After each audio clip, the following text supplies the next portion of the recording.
This is VSiN by the Books on VSiN, the Sports Betting Network.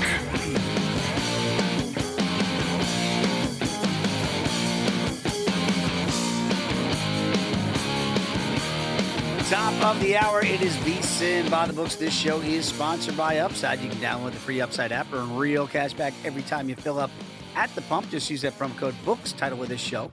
You will get 25 cents back per gallon on your very first fill up. I am right here at the Mint Gaming Hall in Franklin, Kentucky. It's warm right now. It's going to get cold. What's going on? Jensen's there in Cleveland, Ohio. Same thing for you, my man. You woke up. It was nice and warm.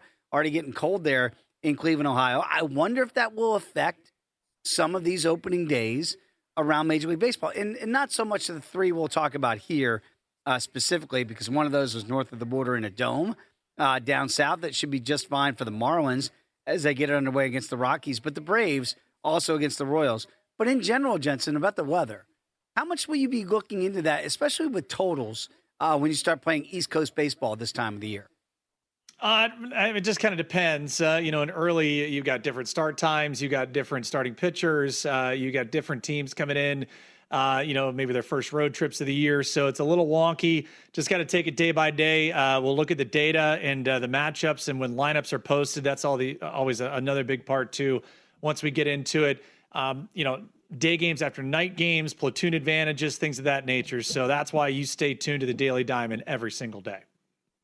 And that's where we're going to start off today, north of the border, with those three other opening days for today's edition of the Daily Diamond.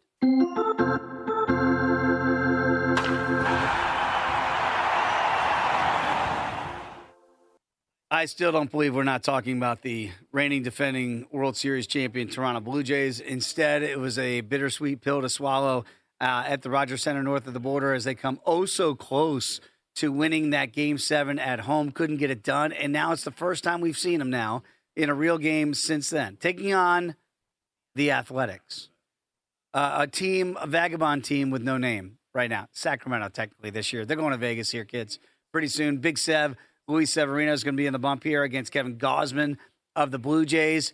Hey, it's yesterday and yesteryear, if you will. It was great for the Blue Jays, but it's a new year. It's a new day. Jensen, how do you turn the page from oh so close last year to get off on the good foot for day number one?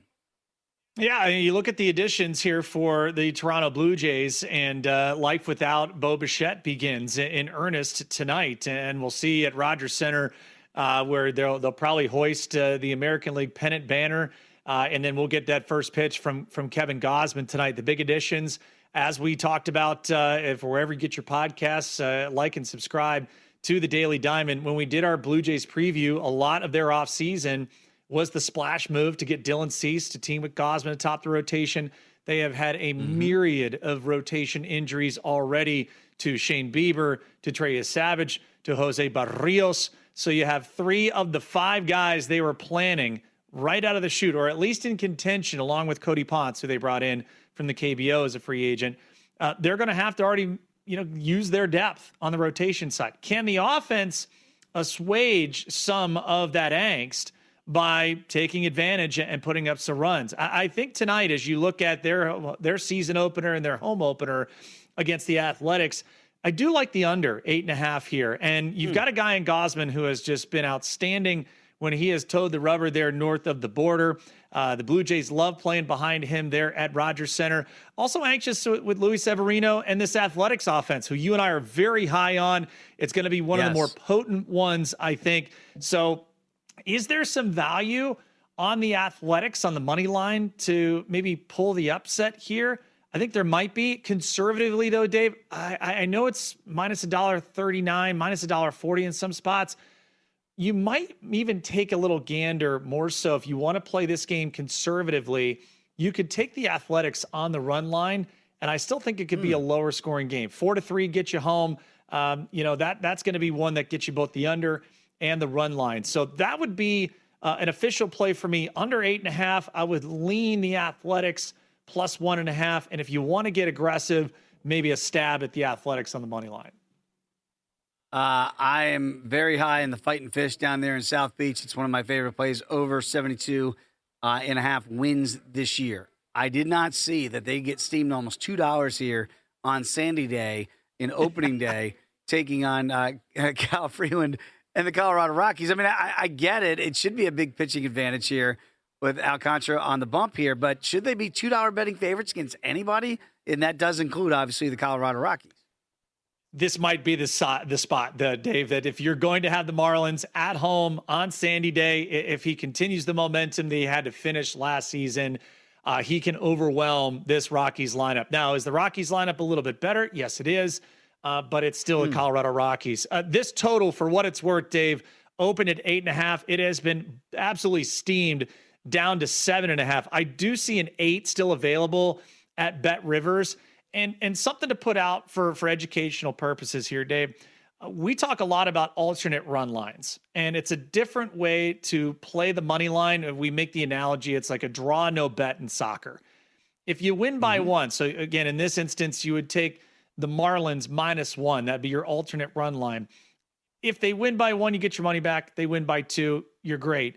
But I think that is one other way to differentiate yourself here. If you are a little wary of the Marlins bullpen, albeit they really did a good job getting Pete Fairbanks there as their closer, and I think they've shored up that part of their staff in a great way.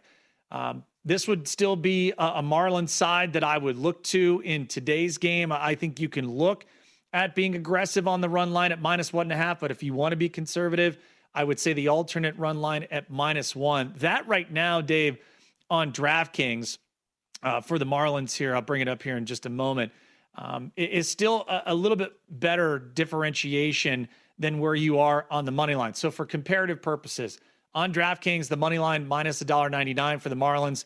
The -1 for the Marlins is -143. So a little more palatable there. Okay. It gives you a little bit of breathing room there in case there's a late score to make the deficit just 1 run if you're Colorado.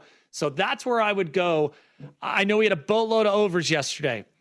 I don't know where the Rockies score today. I could be proven wrong. So if you want to take a shot on the under, I think you could also play the under 8, Dave. I'm seeing that at DraftKings right now at -$1.26. The game I'm most interested today, at least to get it off of the good foot, is the Royals down there in the ATL taking on Chris Sale and the Braves. Cole Reagan's going to be back in the bump here for Kansas City. Right now, he's about plus $1.20 is what I'm seeing here, $1.19 against the Braves. You got to lay about $1.49 here if you want to come back on the sale side here. That's down a little bit, $1.37. So you can't get over $1.20 here with Kansas City. Shop around here at your books. Reagan's, if he doesn't get injured last year, I really would have liked their chances down the stretch a little bit more than they did.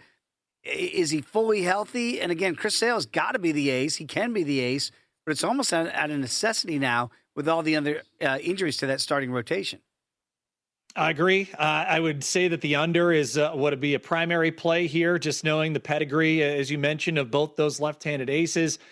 Cole Reagan's, again, maybe an inconsistent, is putting it lightly, inconsistent spring training. But again, I don't take too much of the results statistically. Sometimes you got guys working on things, working on pitches, maybe a mechanical adjustment. But Chris Sale at home at Truist Park, the Battery going to be alive and well there for Atlanta Braves fans. Excited to see this just from a pitching perspective, man. You get 2 great arms going at each other. Are the Royals a little live to pull the upset? They could be.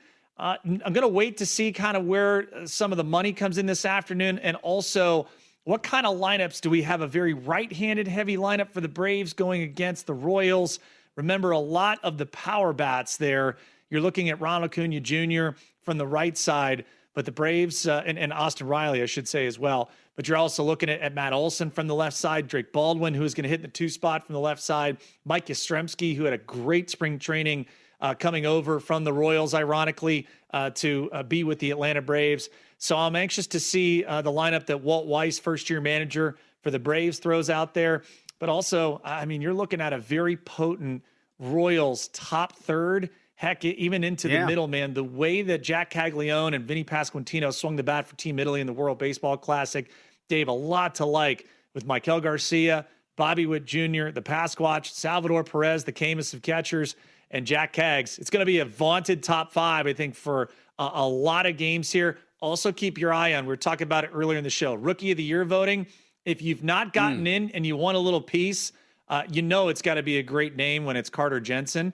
That is a guy to look at, I think, in the Rookie of the Year market for the American League. Checking it right now on DraftKings, believe he's right around plus 550. He's your second betting choice in the American League, but he's going to get a lot of opportunities to contribute for the Royals lineup this year. Cam Schlittler is going to be on the bump here against Robbie Ray. If you like some unders here, and that game somehow was a push, depending on the number in game one, 7-0 Yankee win on opening night. That total sitting at 8. Yankees are $1.31 betting favorite here against Robbie Ray. Plus $1.09 is a comeback on the Giants. Plus $1.15. Check those books. Get the best number depending on the side. Are the Giants going to struggle to score runs again today here, Jensen?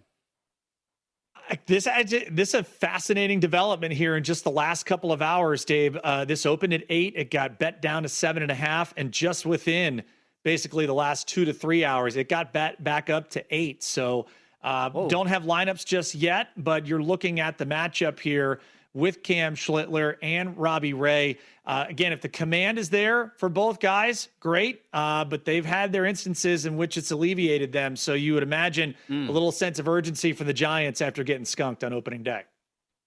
Yeah, this generates some runs. You want to get that first one across the dish, feel better about yourself after getting shut out on opening night. All right, we've got a lot to get to here, including going to break down the big 4 games here in college basketball to get down from 12, where we currently sit, to the Elite 8, which is where we will be after tonight. Going to break those down, starting with some monster matchups in the East. That's next right here on VSiN by the Books.